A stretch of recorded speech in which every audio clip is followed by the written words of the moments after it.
ito ay rated SPG, striktong patnubay at gabay ng magulang ang kailangan.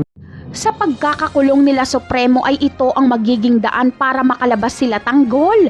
Hindi kasi hahayaan ni Supremo na magtagal siya sa loob.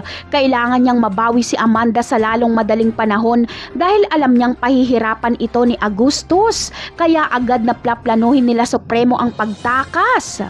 Kaya naman, pagkakataon na ito ng lahat. Mabigat kasi ang kaso nila Tanggol at alam nilang hindi sila makakapagpiyansa. Kaya sasama sila kila Supremo sa pagtakas. At kapag makatakas na sila, ay mag-iisang grupo na lang sila.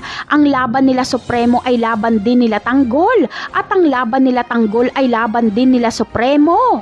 Samantala, kapag makalabas si Tanggol ay hindi siya mag-aaksaya ng oras. Alam niyang anumang oras ay ikakasal na si Mokang.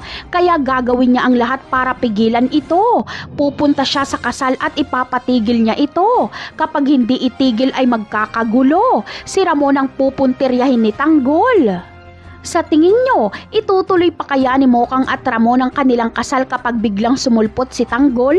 Ano kaya ang mararamdaman ni Ramon kapag makita niya si Tanggol at malaman niyang ito ang mahal ni Mokang? Magpapaubaya na lang kaya siya?